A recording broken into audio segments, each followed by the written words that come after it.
वो सफ़ेद वस्त्र धारण किए हुए रहती हैं और उनका जो ध्यान रहता है वो अपने ईश्वर के साथ अपने आप को एकाकार करती हैं। वो ध्यान मग्न हो करके जप तप में ध्यान लगाई भी रहती हैं। मंथर धारा में बहता जिनका अदृश्य गति अंतर रोदन।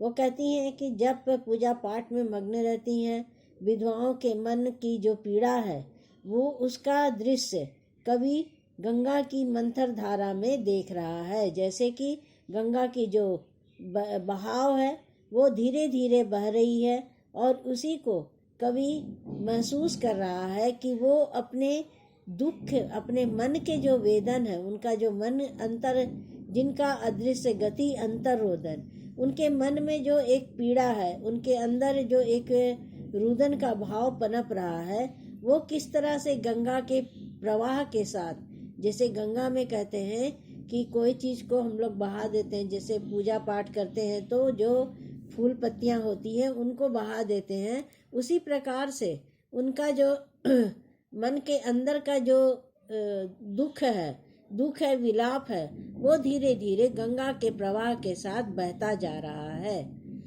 दूर तमस रेखाओं सी उड़ती पंखों की गति सी चित्रित।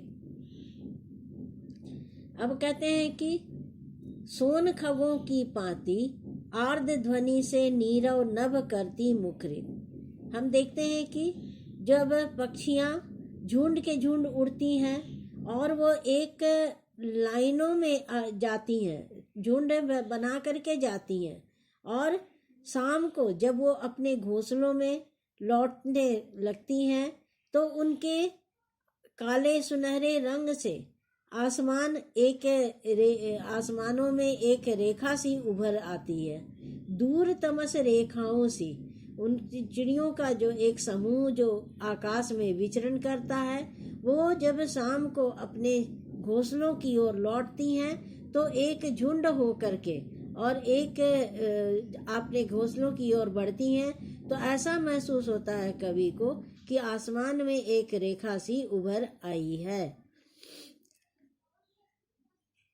आर्द्र ध्वनि से नीरव नभ करती मुखरित, और साथ में वो क्या करती हैं, अपने मुख से वो उनकी जो चिड़ियों की जो चहचहाहट है वो भी आती रहती हैं।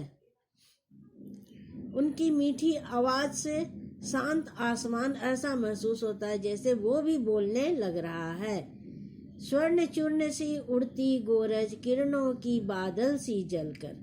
अब कहती हैं कि जैसे जब संध्या होती है तो जितने भी हम देखते हैं कि घर से पशु पक्षियों को जो लोग खोल देते हैं चरने के लिए, वो अपना चारा खुद इधर उधर जा कर के अपना चारे का खाती हैं, तो वो भी शाम को अपनी घर में की ओर दौड़ती हुई आती हैं।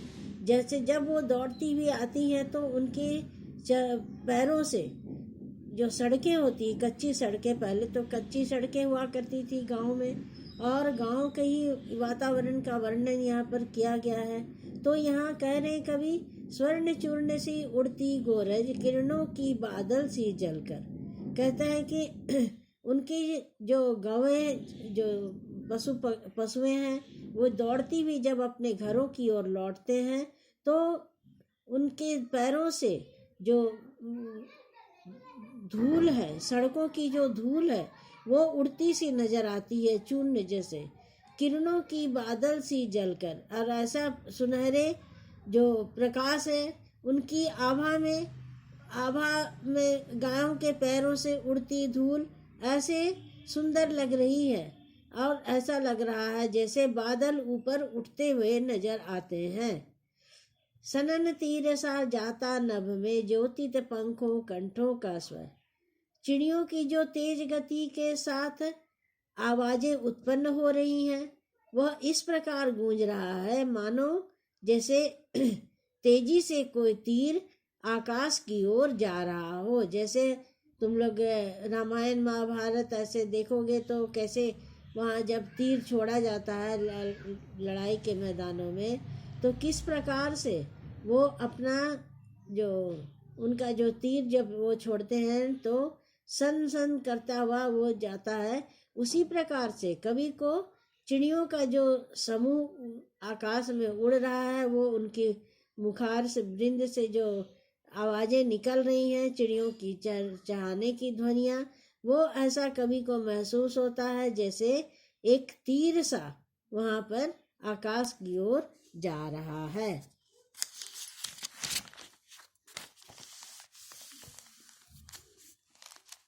आगे देखो दूसरी कविता में, लौटे खग गाए घर लौटी, लौटे कृषक श्रांत सलथ डग भर धर, छिपे गृहों में म्लान चराचर, छाया भी हो गई अगोचर।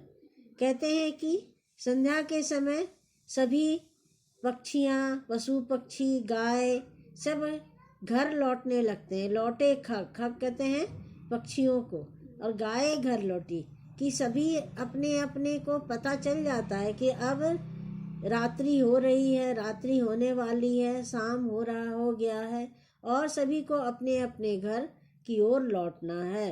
तो कहते हैं कि लौटे कृषक श्रांत सलग ढगभर।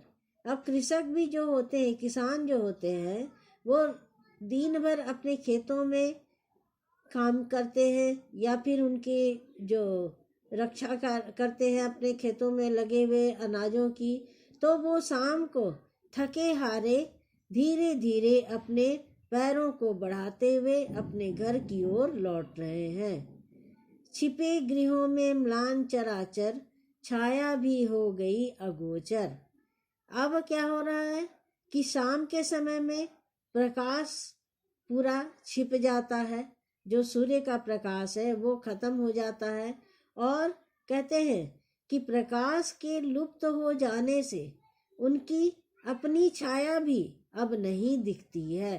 छाया भी हो गई अगोचर। जो हम जैसे धूप जब रहता है तो हम चलते हैं, तो धूप से पीछे छाया, हमारी पीछे छाया होती है। लौट पैठ से व्यापारी भी जाते घर उस पार नाव पर, लौट पैठ से व्यापारी भी। अब कहते हैं कि जो व्यापारी गंगा के उस पार जाने के लिए नाव पर जा रहे हैं, वो भी शाम होते ही अपने घर की ओर नाव पर चढ़कर लौट रहे हैं। लौट पैठ से व्यापारी भी जाते घर उस पार नाव पर। अब नाव पर चढ़ करके नदी के पार अपने घर की ओर वो व्यापार से कर करके लौट रहे हैं। ऊँटों घोड़ों के संग बैठे खाली बोरों पर हुक्का भर। और कहते हैं क्या कि वो अपने साथ में जो जो चीज़ों को लेके गए थे, उन सभी चीज़ों को ले करके वापस लौट रहे हैं। क्या क्या चीज़ें हैं? तो ऊँट है, घोड़े हैं, जिनका व्यापार करने के लिए वो चले गए थे। फिर खाली बोरों पर जो सामान लेके गए थे, उसकी जो बोरे खाली हो गए हैं उनको, और वो क्या कर रहे हैं, नाव पर बैठ करके हुक्का पी रहे हैं।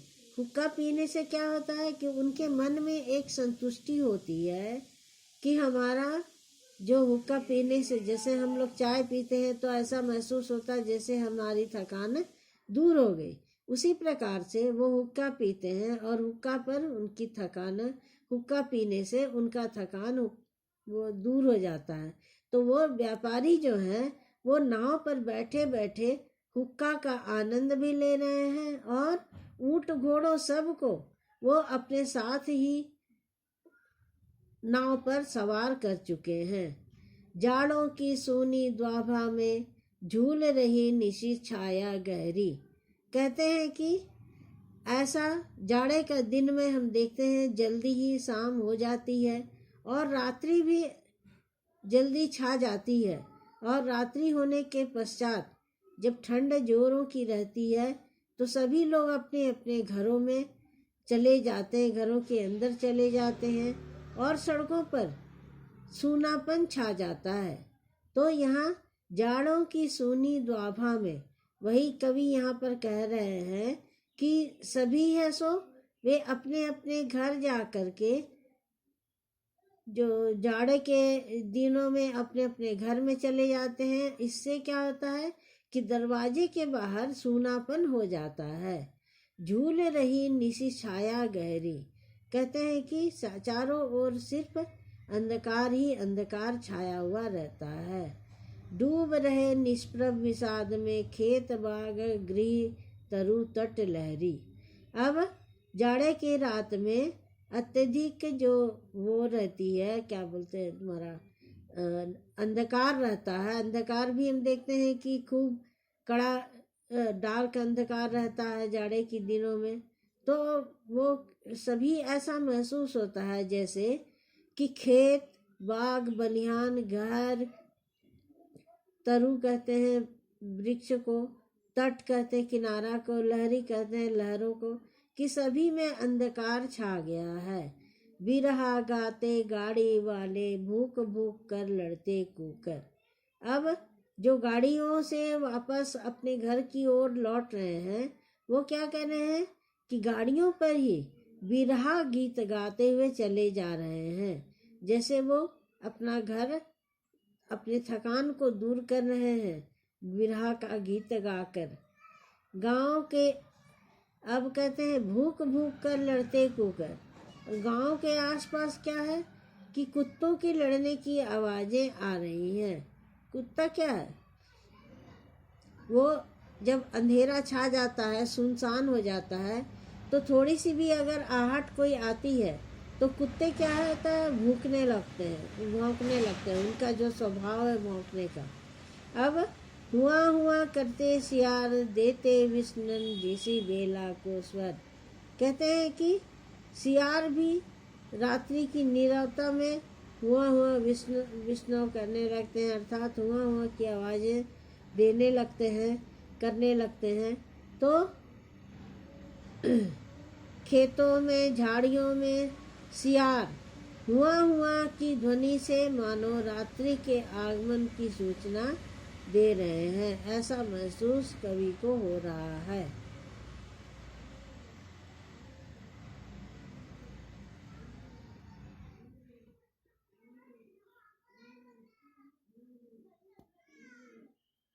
तो आज हम लोग ये कविता यहीं पर समाप्त हो गई है, और इसको मतलब कविता समाप्त नहीं हुई है, लेकिन आज हम लोग इतना ही पढ़ेंगे। अब अगले दिन अगले क्लास में पढ़ेंगे।